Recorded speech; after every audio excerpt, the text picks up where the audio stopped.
Hello friends, welcome to I channel study for you. So guys, जैसा कि आज जो आपका एसएससी सीजीएल का 12 दिसंबर का सेकंड शिफ्ट का एग्ज़ाम हो गया दोस्तों, जिसका जो है मैं आपको बिल्कुल 100% एक्यूरेट आंसर के साथ जो है इस वीडियो में बताऊंगा। तो देख लेते हैं कि किस प्रकार के जो है आज आपके 12 दिसंबर के सेकंड शिफ्ट के एग्ज़ाम में जो है प्रश्न पूछे गए हैं। उससे पहले एक बात और दोस्तों, कि जिन्होंने भी अगर चैनल को सब्सक्राइब नहीं किया है तो एसएससी सीजीएल एग्ज़ाम से रिलेटेड पल पल की अपडेट के लिए जो है चैनल को सब्सक्राइब ज़रूर कर दीजिएगा। और बगल में ही आपको एक बेल आइकन यानी घंटे का निशान भी दिख रहा होगा, तो आप उसे भी जो है ज़रूर प्रेस कर दीजिएगा। तो चलिए वीडियो को स्टार्ट करते हैं। तो आज का जो आपका पहला क्वेश्चन आया था कि आईपीएल 2022 का फाइनल मुकाबला ये जो है किस स्टेडियम में खेला गया था। तो देखिए, आईपीएल 2022 का जो फाइनल मुकाबला है ना, ये अहमदाबाद के नरेंद्र मोदी स्टेडियम में खेला गया था। तो नरेंद्र मोदी स्टेडियम आपका करेक्ट आंसर होगा। बात कर ले आईपीएल 2022 का जो ये फाइनल मुकाबला है ना, ये किन दो टीमों के मध्य खेला गया था। तो ये आपका गुजरात टाइटंस और राजस्थान रॉयल्स के मध्य खेला गया था, जिसमें गुजरात टाइटंस की जो है वो जीत हो गई थी। और आईपीएल 2022 का जो खिताब है वो गुजरात टाइटंस ने जो है वो जीत लिया था। इससे पहले के शिफ्टों में आपसे पूछा गया था आईपीएल 2022 का जो पहला मुकाबला है ना, यानी जो फर्स्ट मैच है, ये कहां पर खेला गया था। तो देखिए, आईपीएल 2022 का जो फर्स्ट मैच है ना, ये आपका सीएसके और केकेआर के मध्य ये जो आपका मुंबई के वानखेड़े स्टेडियम में खेला गया था। और उस एक्स्ट्रा फैक्ट्स में जो है मैंने आपको ये क्वेश्चन करवाया था, और मैं आपको यहाँ पर 100% ये गारंटी लिख के दे सकता हूँ कि सेकंड शिफ्ट में जो है 10 से 12 प्रश्न जो है मेरे एक्स्ट्रा फैक्ट से जो है वो आपको देखने को मिले होंगे। तो जिन भी कैंडिडेट्स का आगे आने वाले शिफ्टों में एग्ज़ाम है या फिर एसएससी का कोई भी एग्ज़ाम होने वाला है, तो आप मेरे जो है एक्स्ट्रा फैक्ट्स को जो है ज़रूर देखा कीजिए। जिनका भी आगे आने वाले शिफ्ट में एग्ज़ाम होता है, यहाँ से जो आपको बहुत ज़्यादा बेनिफिट मिलने वाला रहता है। नेक्स्ट क्वेश्चन आपका यहाँ पर आया था कि निम्न में से कौन जो है कार्यपालिका का प्रमुख होता है। तो देखिए, सबसे पहले मैं आपको बता दूं कि कार्यपालिका का जो संवैधानिक आपका प्रमुख होता है ना, वो भारत के राष्ट्रपति होते हैं। लेकिन संघ की कार्यपालिका का जो वास्तविक प्रमुख है ना, ये भारत के प्रधानमंत्री होते हैं। तो कौन जो है कार्यपालिका का प्रमुख होता है, तो ये प्रधानमंत्री और मंत्रिपरिषद जो है ये कार्यपालिका के प्रमुख होते हैं। तो प्रधानमंत्री और मंत्रिपरिषद आपका करेक्ट आंसर होगा। नेक्स्ट क्वेश्चन आपका यहाँ पर आया था कि वास्को डी गामा वर्ष 1498 में जो है ये कहाँ आया था। तो ये जो प्रश्न है ना, ये अब तक जो है 3 से 4 बार जो वो रिपीट हो चुका है। तो देखिए, वास्को डी गामा वर्ष 1498 में जो है ये भारत आया था। और भारत में कहाँ पर, तो ये केरल के कालीकट तट पर आया था। तो ये फैक्ट भी आपको ध्यान में रखना है। वहीं अगर बात कर ले वास्को डी गामा ये जो है कहाँ का नाविक था, तो ये आपका पुर्तगाली का जो है वो निवासी था। तो ये फैक्ट भी आप ध्यान में रखिएगा। नेक्स्ट क्वेश्चन आपका यहाँ पर आया था कि किस वर्ष दुर्गा पूजा को जो है यूनेस्को द्वारा अमृत सांस्कृतिक विरासत यानी इनटेंजिबल कल्चरल हेरिटेज की सूची में जो है वो शामिल किया गया है। तो देखिए, वर्ष 2021 में जो है दुर्गा पूजा को यूनेस्को द्वारा अमृत विरासत की सूची में जो है वो शामिल किया गया है।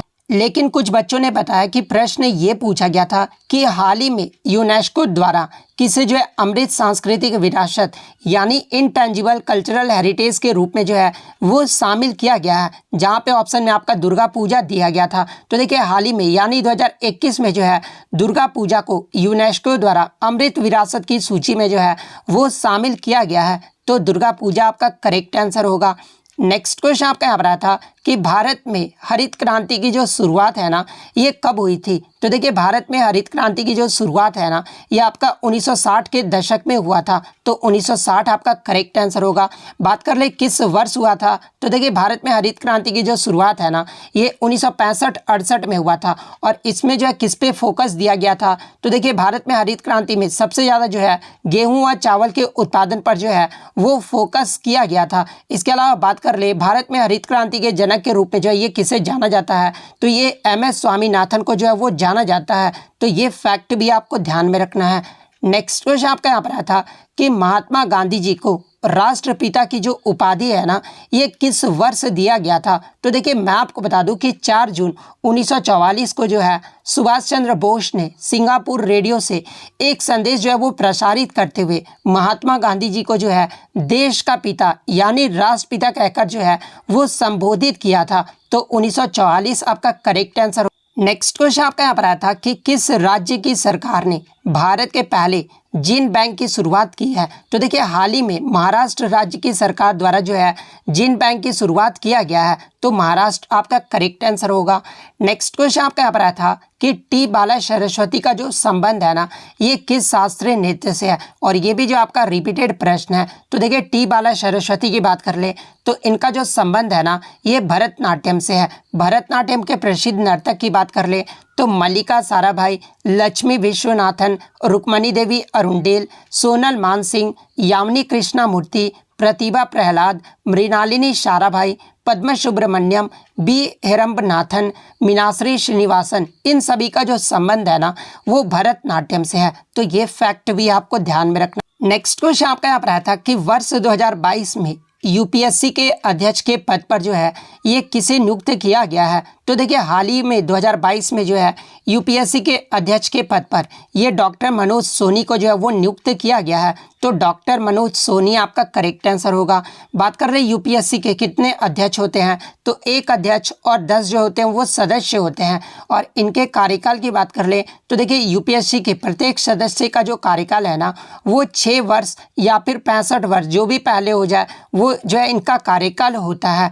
नेक्स्ट क्वेश्चन आपका यहाँ पर आया था कि निम्न में से कौन सा जो है सही सुमेलित नहीं किया गया है? तो एक तरफ जो है प्रमुख वाद्य यंत्र का नाम दे दिया गया था, मतलब प्रमुख कलाकार का जो है नाम दे दिया गया था, और दूसरे तरफ जो है उनसे संबंधित जो है कौन से वादक से संबंधित है वो आपका दे दिया गया था। तो एक ऑप्शन में जो आपका गलत सुमेलित किया गया था, विलायत खान का जो है वो सरोद वादक दे दिया गया था। तो देखिए विलायत खान ये जो किस वाद्य यंत्र से संबंधित है?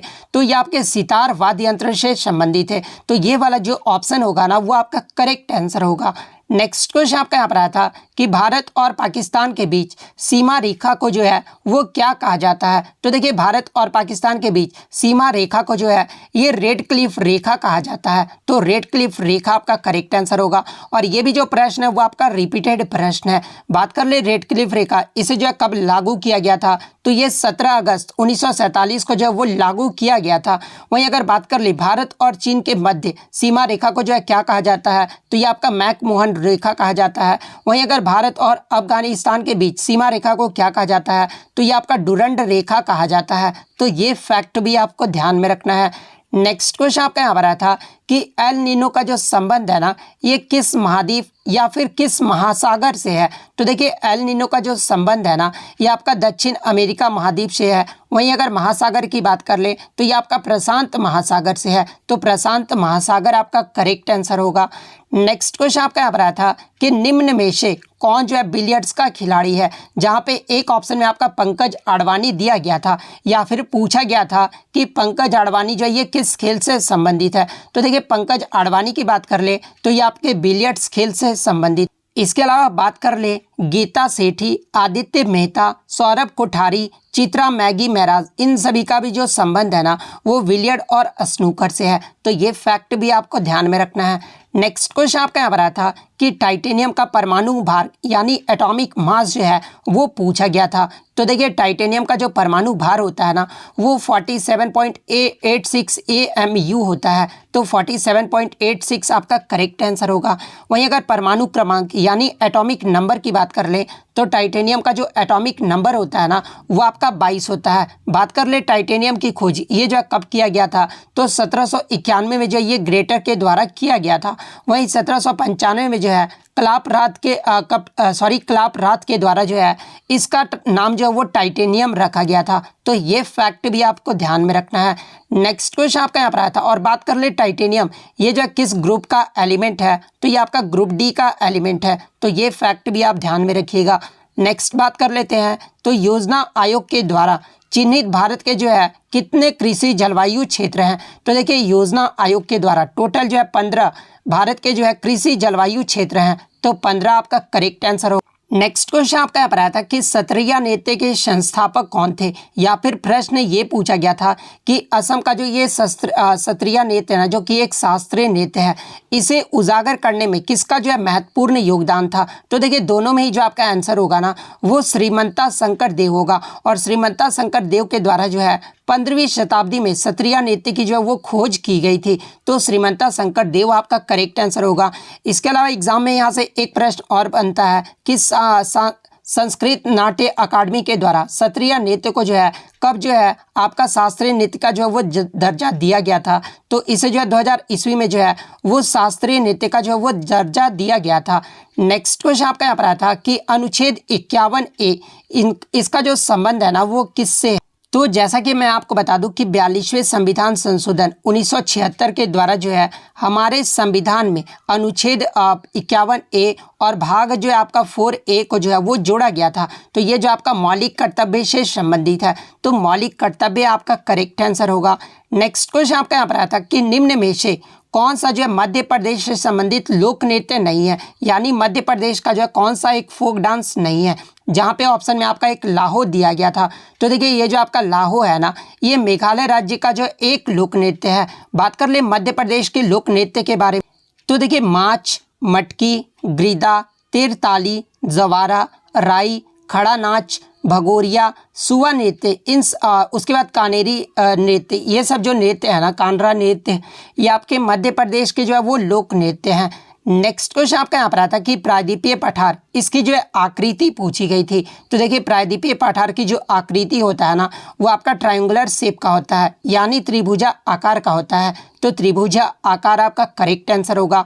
नेक्स्ट क्वेश्चन आपका यहाँ पर आया था कि वनस्पति यानी बॉटनी के जो है अध्ययन को क्या कहा जाता है। तो देखिए मैं आपको बता दूं कि जीव जंतु या फिर किसी भी जीवित वस्तु के अध्ययन को जो है वो जीव विज्ञान यानी बायोलॉजी जो है वो कहा जाता है। और इस विज्ञान की जो है आपके 2 शाखाएं होती हैं, और इसमें जो आपका पहला जो शाखा होता है ना वो आपका प्राणी विज्ञान होता है, जिसे जो आप इंग्लिश में जूलॉजी कहते हैं, जिसमें जो जंतुओं का अध्ययन किया जाता है।